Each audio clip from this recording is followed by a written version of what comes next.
So now let's begin with the first chapter, that is rational and irrational numbers. हमें पता है बहुत अलग अलग टाइप के numbers are there that we are familiar of, like whole numbers,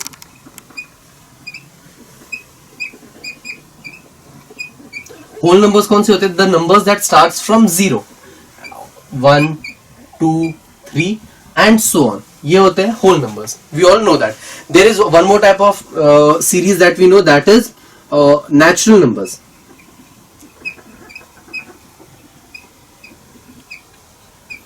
Natural numbers are the ones जिसके अंदर जो शुरू होते हैं 1 से, 1, 2, 3 and so on.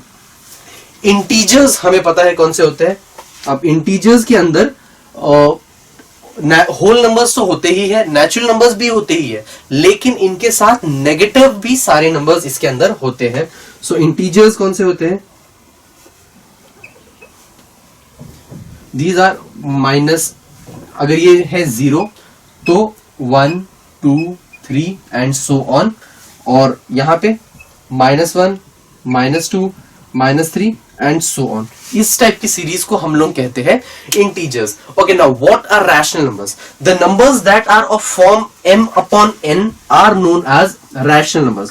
अब m अपॉन n मतलब कि दो नंबर्स जब एक दूसरे के डिवीजन में होते हैं तब हम उसे रैशनल नंबर्स के नाम से जाने जाते हैं. सॉरी, तब वो रैशनल नंबर्स के नाम से जाने जाते हैं. फॉर एग्जाम्पल, रैशनल नंबर्स के एग्जाम्पल्स देखते हैं.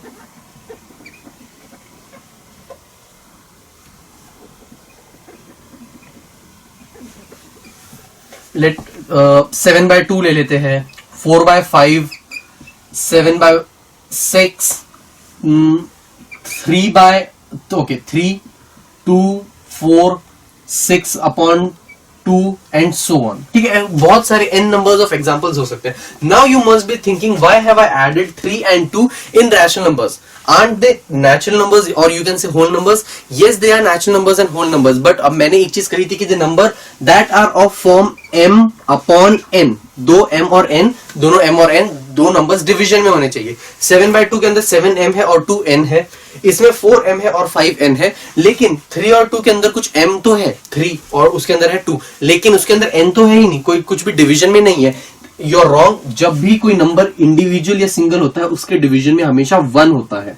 तो इस basically this is also a form of rational numbers. Okay, अब रैशनल नंबर को हम लोग किस तरीके से किसी नंबर लाइन के ऊपर रिप्रेजेंट कर सकते हैं, लेट्स चेक दैट. मैं एक एग्जांपल लेता हूं. For 7/3. Okay, represent 7/3 on number line. ये है मेरा काम, मुझे 7/3 को नंबर लाइन पे रिप्रेजेंट करना है. अब 7/3 कैन बी रिटन एज, 7/3 को मैं लिख सकता हूं 7 into 1/3. जब भी आपको किसी भी चीज को नंबर लाइन पे रिप्रेजेंट करना हो तो हमेशा उसको इस तरीके में ब्रेक कर लीजिए. जो भी नंबर है न्यूमरेटर का उसको अलग ले लीजिए, इंटू 1 अपॉन डिनोमिनेटर, उस फॉर्म में ऑलवेज स्प्लिट इट. अगर इंटू 5/2, सॉरी, अगर 5/2 को मुझे स्प्लिट करना पड़ता तो मैं कैसे स्प्लिट करता? 5 into 1/2. 7/6 को अगर स्प्लिट करना होता तो मैं 7 into 1/6. तो इस तरीके से मैं हमेशा डिनोमिनेटर को स्प्लिट कर दूंगा 1 अपॉन डिनोमिनेटर के फॉर्म में. ठीक है, तो हम लोग किसके एग्जांपल देख रहे हैं? 7/3 का. So I have written 7/3 as 7 into 1/3. ठीक है, अब इसको मैं नंबर लाइन के ऊपर कैसे रिप्रेजेंट कर सकता हूं? अब this is some sort of my number line. ठीक है, ये है मेरे पास 0, ये है 1, ये है 2, ये है 3 एंड सो ऑन. यहां पर है हमारे पास -1, -2, -3. अब नेगेटिव में तो आने नहीं वाला है. अब हमने इसको 1/3 या फिर 1 अपॉन समथिंग के फॉर्म में क्यों स्प्लिट करते हैं? ताकि हमें पता चले हर यूनिट को हमें कितने पार्ट्स में डिवाइड करना है. यहां कितना है? 1/3, मतलब हर यूनिट को हमें 3 पार्ट्स में डिवाइड करना पड़ेगा, 3 in 3 इक्वल पार्ट्स. एक यूनिट ये है 0 से 1, सो उसको स्प्लिट करेंगे 3 इक्वल पार्ट्स में, 1, 2. ओके, अब ये हो चुका है 3 इक्वल पार्ट्स में, 1, 2, 1, 2, 3. इसको भी सेम वे 1, 2, 3. इसको भी same way 1 2 3, it should be in 3 equal parts, so when you'll draw it on a graph you'll be able to put or the plot exact the places जहां पर वो equal parts में divide हो। अब इसको मैंने 3 इक्वल पार्ट्स में divide कर लिया। अब ये पॉजिटिव डायरेक्शन में, हमें याद है 7 into 1/3। अब वहां पे हर पार्ट 1:1/3 के पार्ट्स में 1/3 के रेशियो में डिवाइड हो चुका है। हर यूनिट को हमने 3 इक्वल पार्ट्स में डिवाइड कर लिया। अब यहां से किससे मल्टीप्लाई हुआ, ये 7 से, तो 7th पॉइंट हम ढूंढेंगे स्टार्टिंग फ्रॉम 0। कौन सा, ये 1, this is 2, this is 3, this is 4th point, 5th point, 6th point and this is 7th point. तो ये कौन सा पॉइंट है, दिस पॉइंट विल बी 7/3। हमने क्या किया, ये हर यूनिट को डिवाइड किया इन इक्वल नंबर्स। वो नंबर कितने पार्ट्स में हम डिवाइड करेंगे, it depends on the denominator. ठीक है, उतने पार्ट में हमने हर यूनिट को डिवाइड कर लिया और उसके बाद जो न्यूमरेटर है उतने पॉइंट पे हमने जाके उस पॉइंट को प्लॉट कर लिया। अब अगर हम ध्यान से देखें तो ये देखिए, यहां पर है हमारे पास 1, यहां पर है हमारे पास 2, isn't it? मतलब कि 2 प्लस ये कितना है 1/3। हर पॉइंट को हमने 1/3 के रेशियो में डिवाइड किया था, तो ये है 1/3। सो 2 प्लस 1/3 अगर मैं करके देखूं, isn't it? This whole is 1, 0 से 1 मतलब कि 1, 1 से 2 मतलब अगेन 1 और ये है 1/3। सो 2 प्लस 1/3 अगर मैं एलसीएम लूंगा तो ये हो जाएगा 6 प्लस 1/3। एलसीएम लेना, I hope you remember how to take LCM, कि हमें दोनों के डिनोमिनेटर को इक्वल करना पड़ता है।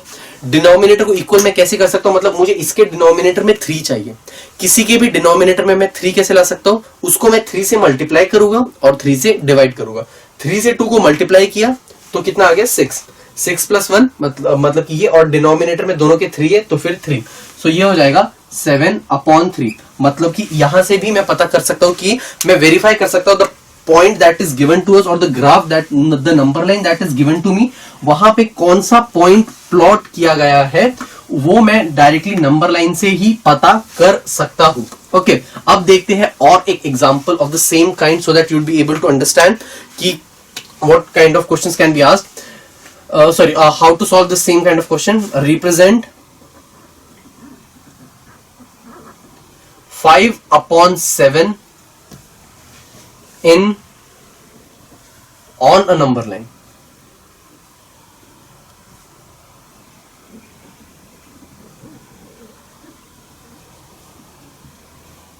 अब देखिए 5/7, अगर आप इसको डिवाइड करोगे, न्यूमरेटर छोटा है, 5 को अगर मैं 7 से डिवाइड करता हूं तो 500, दिस इज पॉइंट किया तो ये 7 मतलब 49 माइनस 1 तो 0.71 समथिंग आएगा। 0.7 मतलब 1 से छोटा नंबर है। ओके, इसका मतलब है कि बहुत छोटा कोई डिजिट आने वाला। अब मैंने क्या कहा था, 5/7 को हम कैसे लिखेंगे, न्यूमरेटर को स्प्लिट कर देंगे इनटू 1 डिनोमिनेटर के फॉर्म में हम इसको लिख सकते हैं। तो मैं इसको 5 into 1/7 लिख सकता हूं। ओके, अब मेरा क्या काम है, मैं नंबर लाइन के ऊपर, ये है 0, ये है मेरे पास 1, ये है मेरे पास 2, मैं हर यूनिट को कितने पार्ट्स में डिवाइड करूंगा, इतने पार्ट्स में, मतलब कि 7 पार्ट्स में। So this would be 1 2 3 4 5 6, 1 2 3 4 5 6 7। ठीक है, नाउ 2 3 5 6, 1 2 3 4 5 6 7। ओके, हर पार्ट को यूनिट को मैंने 7 पार्ट्स में डिवाइड कर लिया। अब मेरा क्या काम है, मुझे कौन से नंबर का पॉइंट देखना है, 5th पॉइंट मुझे चेक करना है स्टार्टिंग फ्रॉम 0। ओके, और मैं पॉजिटिव डायरेक्शन में देखूंगा क्योंकि ये पॉजिटिव है। अगर नेगेटिव होता तो मैं पीछे की तरफ 5th पॉइंट देख रहा होता, बट ये पॉजिटिव है। सो 5th पॉइंट अगर मैं देखूं तो 1 2 3 4 5, ये जो पॉइंट है दिस इज 5/7। ओके, सो इस तरीके से हम हमेशा किसी भी रैशनल नंबर को प्लॉट कर सकते हैं नंबर लाइन के ऊपर। ओके